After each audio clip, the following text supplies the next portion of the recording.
Good afternoon and welcome to Facebook Live. Thanks for joining me. This is Dr. Bill Bird, Chief Medical Officer at CGH Medical Center in Sterling, Illinois. Today is March 31st and glad you could be with us. Let me give you the roadmap of today's broadcast. So we're going to start talking all things occupational therapy with Brianne Hamstra, who's one of our occupational therapists at CGH. Then I'm going to give you a brief update on pandemic-related issues. And then finally, we did a field trip of the occupational therapy area at our rehab department with Brianne and Julie Zuidema, and we're going to show that video to you when we're all done. That's the roadmap. I say we get at it. So without further ado, I'm going to bring Brianne on board. Hello, everybody. Hi, Brianne. Welcome. Thank you. Thank you. Good. So, and I'm going forward. It's okay if I would just use Bree rather than Brianne? Yep, that's fine. That seems to be what everyone in the department, I've known you growing up as Brianne, be honest with you, but yeah, it seems like you've shortened it to Bree as you've professionally. All right. So Bree, glad to have you with us. And for folks who don't know, why would you? This is Occupational Therapy Month. Yes. So Bree, happy Occupational Therapy Month. Thank you. And I thought this would be a good opportunity, in addition to yourself, to give a shout out to the other occupational therapy folks in our rehab department and on your team. So I'll give you an opportunity to give a shout out here, Bree. Yeah. So we have 4 different locations where we have occupational therapy services. Inpatient with the hospital. The OT staff there is Aubrey Johnson and Sam Swanson. Over at the Locust Street building, which is where I am at, we have Molly Mamosier, who's an OT, and then we also have Marcy Fouch. We provide services down at the pediatric building, and we have Whitney and Laura down there, and then home health, Aubrey Johnson and Sam Swanson also do home health services. Good. Okay. Well, I want to give you a chance to give your team a shout out. Anyone else in rehab that you want to give a shout out to, like Trevin Byrne or someone like that? No, that's okay. Okay, good enough. Inside joke. All right. So moving on. All right. I think folks are going to really be surprised about the things that an occupational therapist does. Because, I have a feeling the general public, OT is kind of like, okay, I know you do some stuff here, but we're not really sure what. So this is a great opportunity to talk about all the things that an occupational therapist does. So are you ready to rumble here, Bree? I am, yes. Okay. So to my first kind of comment there, what is the difference between an occupational therapist and a physical therapist? So kind of the definition I'm going to give you of just occupational therapy in general. Occupation-wise, some people kind of take that definition as like, we're going to get you a job.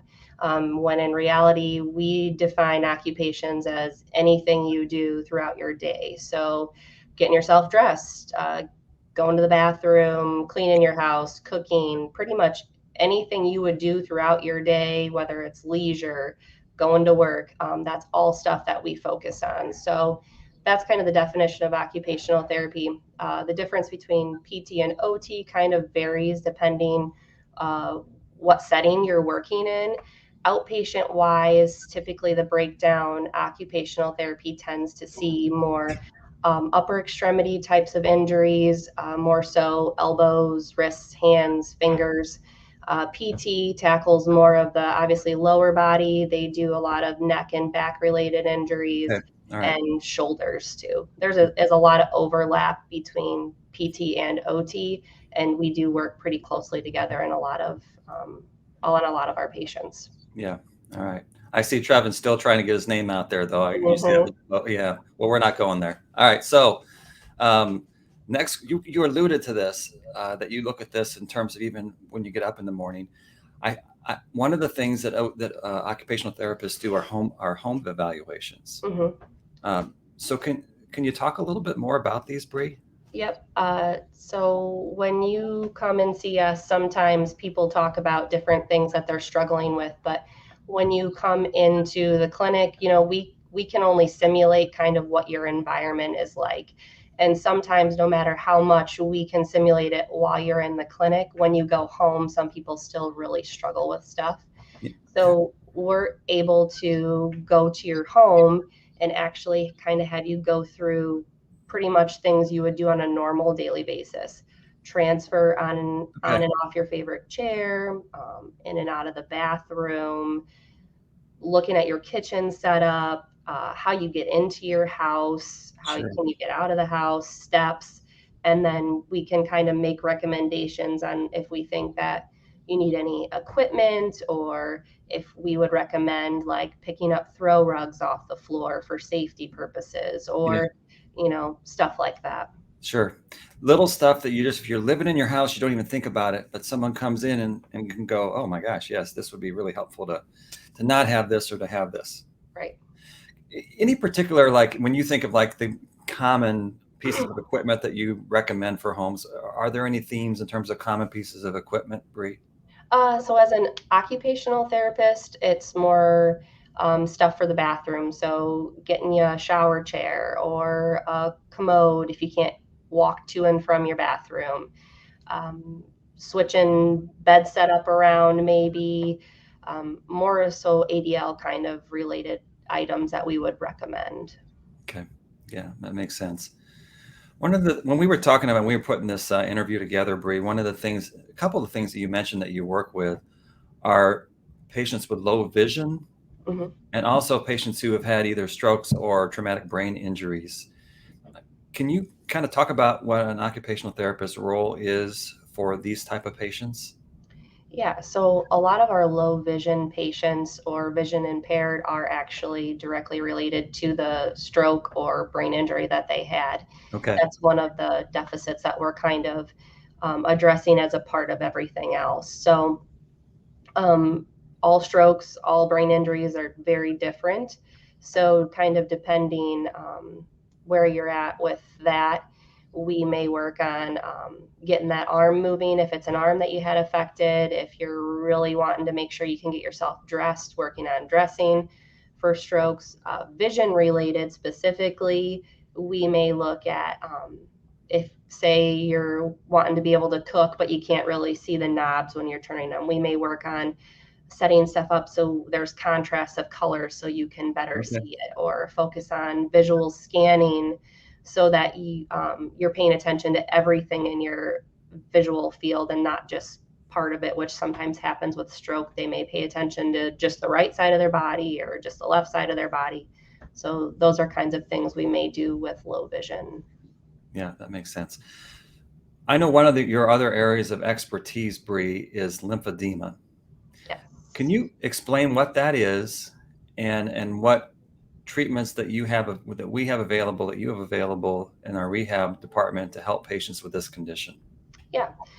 So just kind of a general definition of lymphedema. It's a protein-rich fluid that abnormally accumulates within your tissues. And basically, it primarily affects arms and legs, but it can affect anywhere in your body. In general, I just treat any sort of chronic swelling. So there is a difference between lymphedema and a swelling you may have from a medical condition like congestive heart failure or something like that. But what we do is you get referred over to the clinic and come in.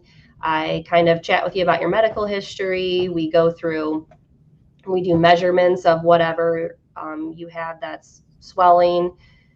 We do compression bandaging. What that does is it takes all that fluid that's just kind of sitting there and it forces it out and helps your body recirculate it. So that's kind of the first step. Once we do that and we kind of get the fluid moving, we usually work on getting people what's called a pneumatic compression pump. And that is kind of like a long-term tool for people to use at home. It helps with manual lymph drainage, which also helps kind of open up lymphatic vessels and your lymph nodes. And then we also work hand in hand with different medical equipment places to get people compression garments after they are done with their treatment so that they can keep the swelling away. Yeah. As you're talking about that, I just so people are aware, I mean, fluid weighs a lot. And Yeah. so like it's a big deal if you can get your lymphedema treated, Yeah. because I would think your ability just to move around and feel more comfortable moving has got to be like exponentially better. Yeah. I have a lot of patients that come to me with just kind of overall, like their legs are really heavy, trouble walking. They're saying that their legs are sore. A lot of times with a lymphedema, especially in the legs, people end up with leaking fluid out of their legs, and Yeah. that causes a whole nother problem. Right. But a lot of them, once we do the compression, they complain of a lot less discomfort, and do walk and get around a lot better. Yeah.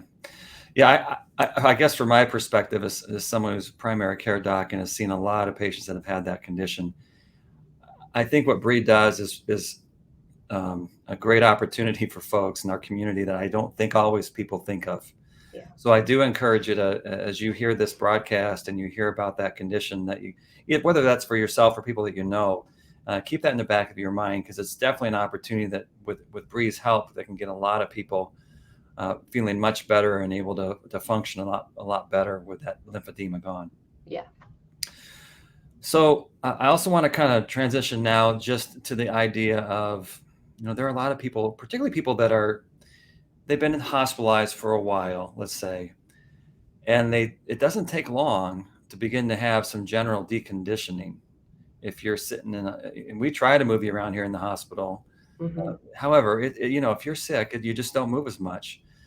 Can you talk a little bit about what occupational therapy does in terms of helping patients who have general deconditioning issues? Yeah, we see a lot of those patients, and especially now with COVID, we've been getting quite a few patients who do have just some overall really general deconditioning. So a lot of what we do is overall upper body strengthening kinds of activities. We do a lot of endurance work. So whether that's walking, we have treadmills over there, ellipticals, we have a new step, just kind of getting all those systems working. That's kind of where our part falls into that. And also making sure that these people who are having general deconditioning can still kind of complete what they need to throughout their day. Especially a lot of the COVID patients are younger than typically a lot of our older, just general deconditioned patients. Okay. So they have a lot more roles, I guess, that they play as far as work-related activities. Yeah. So in some aspects, we are working more on work-related tasks that they have to build up endurance for, or taking care of kids, that sort of thing. Yeah, that makes sense. I want to transition to some upper extremity stuff, some arm stuff. Mhm. And one of the things that I thought that probably someone who's watching this broadcast, or someone who's gonna get this broadcast shared to them, or maybe even one of the people who's interviewing you might have issues at times with something called tennis elbow. Yep. Or lateral epicondylitis is the fancy medical name for that. Mhm. Can you talk a little bit about what you do as an occupational therapist to help patients, and what recommendations you have for patients who have tennis elbow? Yeah. So I feel like we see a lot of golfer's elbow is what one is called, and tennis elbow is the most common Yeah. one I think people know of. I think we see a lot of that in our community just because we have a lot of factory work, a lot of manual labor jobs, that repetitive kind of work that really gets those Sure. injuries. So as far as treatment, when you come in and see us, we focus a lot on just general early on range of motion, kind of letting those tissues settle down a little bit because it's a lot about inflammation. And if you keep moving the tissues in those same motions, it's just going to keep the inflammation up. So a lot of rest. We use counterforce braces to have them wear, ice, and eventually we do some lighter types of strengthening activities before we kind of get back into working on their normal Okay. daily activities. I would say that if you're somebody who you think has something like that going on, it's better to see somebody earlier rather than later for the problem. I think symptoms are resolved better when it's a newer onset as opposed to waiting until it's a really chronic issue. If you see someone who has pretty early onset of symptoms, what's your typical time frame that you're seeing somebody to get them better? Um, I would say generally those are very early on people, we could see maybe a month or less and really get them on a home program, get them the brace, get them tissues kind of rested up a little bit and get them feeling better. Okay. Yeah, I know it's just a really common problem, particularly as the summer begins to Hmm. happen. There are folks that are going to want to do their tennis, play their tennis, or play their Yeah, golf, or all those kind of things. So, or that work in factories and have repetitive motion stuff. So, yeah, all right, I want to talk also upper extremity wise, people that have nerve related injuries, or nerve issues. hmm, What are some tricks you have up your sleeve to help those patients out, Bree? yeah. So nerve-related injuries, they can be caused by trauma.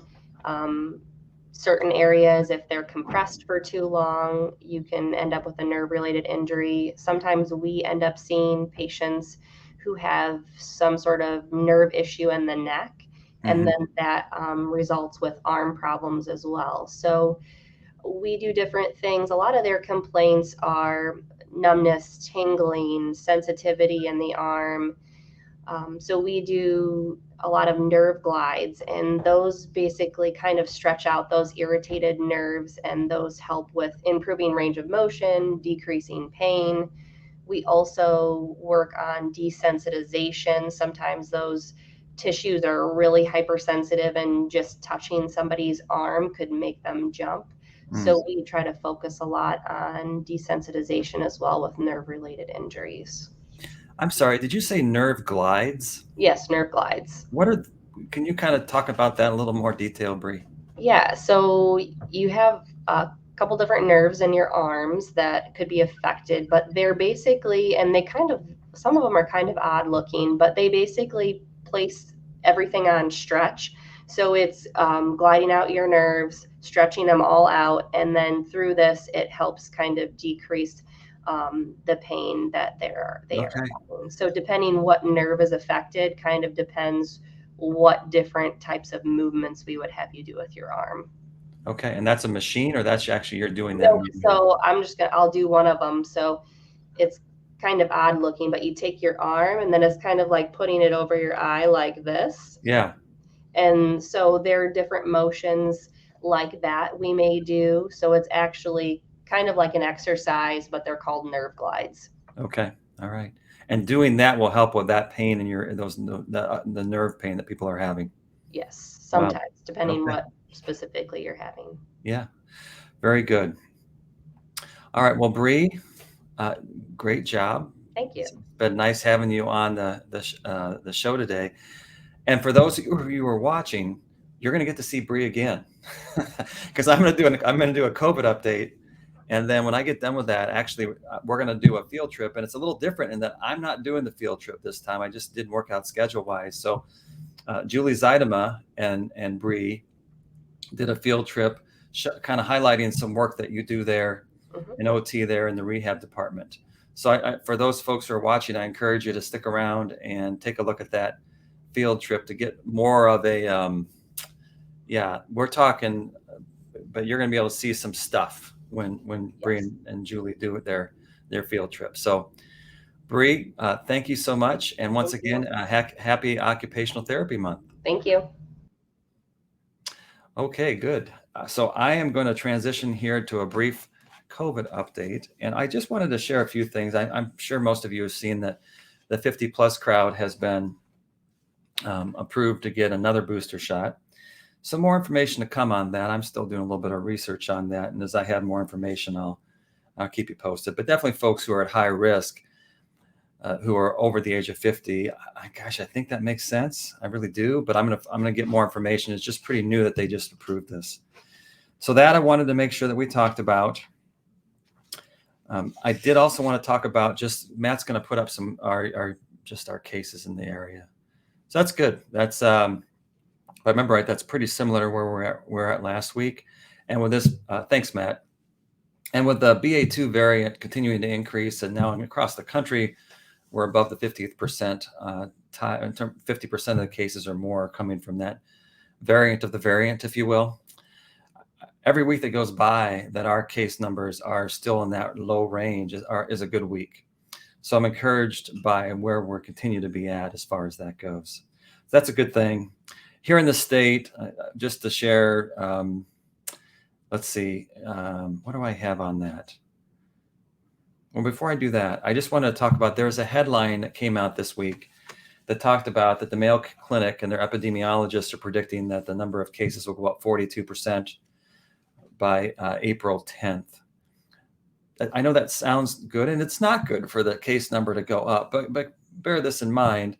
We're talking going 29,934 cases to 35,449 cases.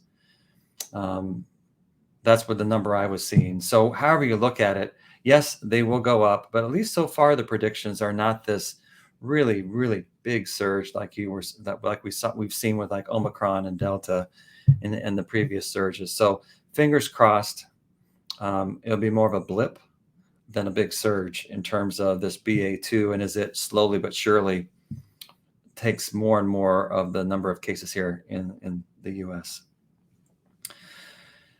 So what else did I want to say? I know.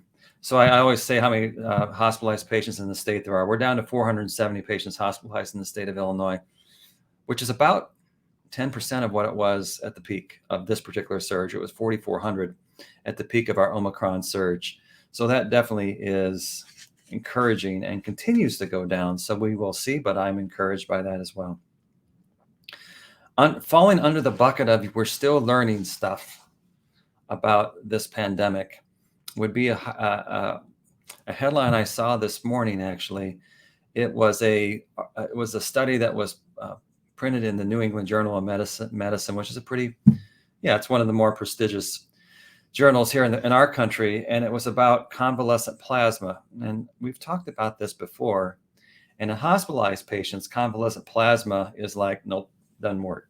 Doesn't work for hospitalized patients to get convalescent plasma, which is essentially a plasma from people who recently have had COVID infections and giving it to people who have an active infection. Not helpful in a hospital. Didn't make any difference in terms of outcomes and how patients did. This study was for people who got this convalescent plasma within the first, I think it was 9 days, but really early on when they started getting symptomatic COVID. While they were outpatients, before they were hospitalized. And what they were trying to see is what difference did it make in terms of patients having to be hospitalized who received convalescent plasma. It helped. And it particularly helped for patients who were unvaccinated. Of the 54 patients who were admitted to the hospital in this study, 53 of them were unvaccinated. So it did make a difference for that group of people. Here's my spin on this.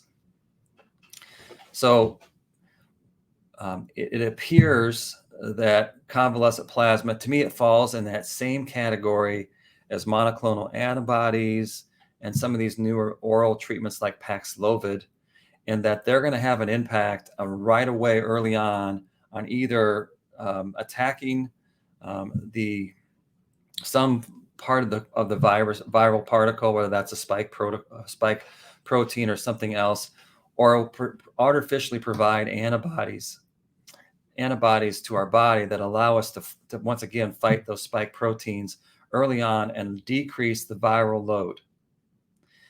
Something about that, doing that early on, seems to make a pretty significant difference in terms of people getting really sick with COVID.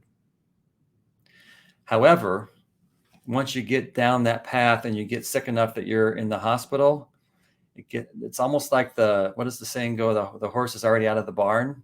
So the opportunity to reduce to attack those spike proteins or increase artificially the number of antibodies begins to go away. And then you're in a situation where people have whatever inflammatory response that's going to happen to the virus that begins to kind of happen, and those kind of treatments aren't going to help. So I don't think convalescent plasma is probably going to be like the primary treatment for people who have early onset infections for COVID going forward. But to me, it once again supports the idea that if the sooner you can get it, well, ideally you try to get vaccinated, because vaccinated people, even in this study, fully vaccinated people, they may get sick, but the likelihood they're going to get hospitalized is much lower than people that are unvaccinated. It still goes back to, let's try to prevent this in the first place and get vaccinated. But if you're not, some sort of early intervention, once you do have symptoms, can be very helpful. So that's what I wanted to say about that. I thought that was interesting enough to share with you today. Other thing I thought that I would just share that was interesting, and this is just I'm sharing good stuff and bad stuff. And a New York Times article, I was just seeing that for 12 to 18-year-olds, with this Omicron variant, those vaccinated kiddos in that 12 to 18 category, it really didn't do a whole lot in terms of preventing hospitalization. So something about that age group and their immune system already, once again, we'll learn as time goes on as far as that goes. That being said, vaccinated people in the 12 to 18 category had a much lower incidence of being really, really sick, which means being the ICU unit, intensive care, or needing a ventilator. So it helps in that regard still. So it's not that I'm not an advocate for that, but it definitely, yeah, there's things we're still learning about this as we go through this. All right, enough on COVID. Overall, I would say the arrows are trending in the right direction still. And for that, I'm sure all of you are happy, and I am happy, and let's stay happy, right? Okay. So that's, I think, where we're at. I did want to do a shout out today for our Employee of the Month for April. We're going to talk about today, March 31st. So Roxanne Gluff, physical therapy aide in Morrison. I want to give a shout out to Roxanne. I've known Roxanne for a long time. She does good work.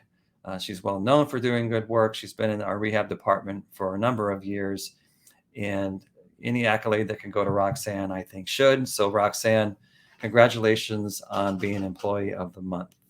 And so I just want to give that shout out to Roxanne.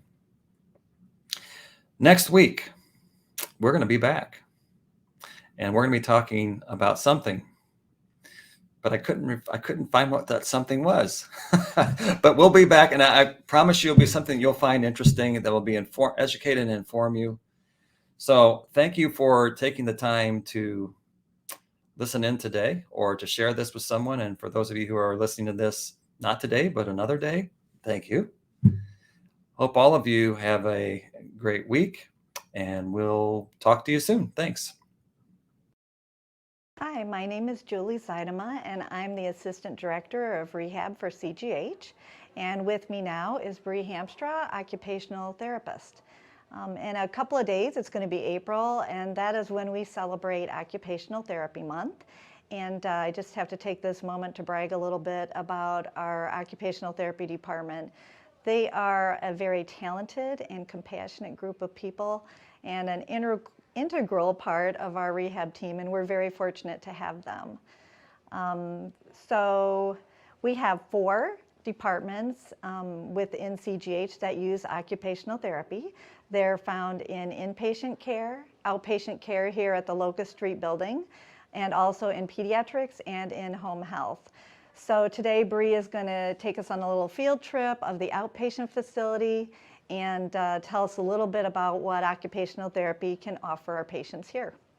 So here we kind of have laid out a variety of stuff that you may see here when you come for occupational therapy evaluation and treatment. So the first thing here during evaluation, what we may look at if you're lacking some strength or having problems with hands, this is a dynamometer, and it tests your grip strength. So what happens is we turn this on, you squeeze this little bar, and it gives us a reading in pounds on how much you're able to squeeze. So this is generally something in all the evaluations we do for OT that you may see. Along with that, common things is test pinch strength. We may do measure your range of motion, kind of just get to know you during your OT evaluation on stuff that's important to you that you're having difficulties with. When you come in for treatment, a whole variety of things we could work on: fine motor, overall strengthening, endurance. We also work on sensation-related issues. So a few things here. This is called a Stereognosis bin. It has rice in it, and generally what happens is all these items are buried in the rice, and patients have their eyes closed and will move their hands through there and attempt to find the objects just by touch alone.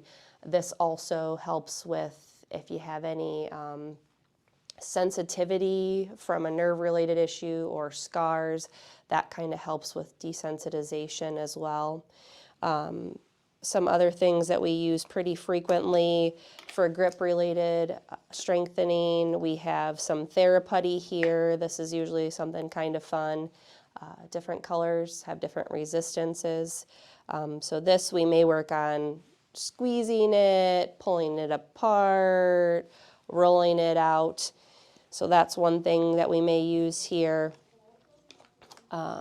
We have some other fun little things, a little gripper. There's different colors and resistances of these that work on grips. This little bar here, again, we have a wide variety of colors that have different resistances to them. So that's a lot of stuff we use. We treat a wide variety of patients from strokes, brain injuries, overall deconditioning. We do get a lot of work-related injuries as well, so we are able to kind of adjust treatment to more work-directed activities too. So here we have kind of a nuts and bolts thing that some people may use that kind of simulates a work-related activity. In the back we also have some lifting boxes type of things that we may use as well for work-related injuries. Am I good? Okay. This is Molly Mamosier. She's another OT that we have here. She's our newest one. Right now she is in what we call the Flexi Touch. It is a pneumatic compression pump that's used for the treatment of lymphedema. So with the lymphedema, that's an extra certification that you can get as an occupational therapist, and it's an extra service that we provide here at CGH. So this is a possible treatment option for you if you are suffering with any sort of lymphedema or chronic swelling. Typically when you come in here, part of the treatment, it's called complete decongestive therapy. Initially we kind of go through some bandaging kind of techniques. That's what these are used for. They kind of look like an ACE bandage, but they're created a little bit differently. So wherever you're having the swelling, typically we use these and bandage you to kind of work on forcing that swelling out and help your body recirculate it. So these are some of the materials that we use for that. Those are the bandages. This is just a little tubey grip. It kind of is a base layer, protect your skin. That's kind of first steps. Then while you're here, we get you referred out through Tactile Medical. That's who we usually use. And they come and we work on getting you this pump here. And what this pump simulates is a manual lymph drainage massage. This is for use at home. So you take it home with you, use it once a day. It's usually a 45 to 60-minute treatment. It's a good long-term tool for management of lymphedema. Here she has the leg one on. So if you had swelling in both legs, you would obviously have both legs covered, and it also has an abdominal portion. And what that does is it makes sure that wherever your swelling is, that it's getting it up and out past where the problem is. So your lymph fluid that's collecting actually drains in your abdomen. And so the theory is with the pair of shorts is it's getting it all the way up there kind of where it needs to be, so it's not just getting stuck in another area. So we have the ones for the legs. We also treat Upper body swelling, we see a lot of breast cancer related patients with lymphedema in their arms, so we have a pump for arms as well. We also treat head and neck cancers and head and neck swelling. We have a garment for that as well, and that has like a face mask and a chest portion that helps address any sort of internal swelling that they're having with neck and throat, as well as any external facial neck swelling. So this here, it just kind of gives a nice little massage. It starts up higher, kind of moves its way down, and then at the end it does one long sweep. It's a very wave-like motion, but this is kind of something that you may get. And then we also do work on getting compression garments set up for patients too when they come in if they're having some swelling issues. And for that, you just basically come in, I get you measured, and then we find out where we can get you one from with your insurance. And that's kind of the steps that we go through here for lymphedema treatment. So another service we offer here along with OT and related to ADL retraining. So ADLs are focused on kind of your basic daily tasks, helping retrain you to get dressed, get to the bathroom, showers, that type of thing. So we do have a bathroom here that has a shower inside that we can work with patients on transferring in and out of the tub if that's something that they're having any difficulty with at home, as well as ADLs. We work on what's called IADLs, which is more cooking related tasks, cleaning, laundry. We focus on how to retrain them, give them new ways of doing stuff if they've had a injury to an arm, if they've had a stroke, any type of injury that may be limiting them in what they normally do. So we have a full kitchen here, stove, refrigerator, all the appliances. And what we do here is we kind of have the patient prepare a meal. So they go through and they pick something they want to make a list, we get the groceries, and then we come here and we actually physically have them do the meal. And what that does is we're able to see kind of how they can move around the kitchen, how they can safely use the oven, use the stovetop. Are they, when they're cutting things, are they paying attention to what they're cutting? So that's all kind of a part of what we do in here, as well as if they don't have use of an arm, we're looking at ways that maybe they can do it one-armed, or we have different equipment that we could use for that or recommend. We also have a full washer and dryer that we also are able to work with patients on if that's something that they were responsible for before at home, working on different ways that they can be able to do that task as well. So that's another cool thing I think we have here, that we're able to kind of really do a lot of day-to-day tasks and actually not just simulate them, but actually complete them.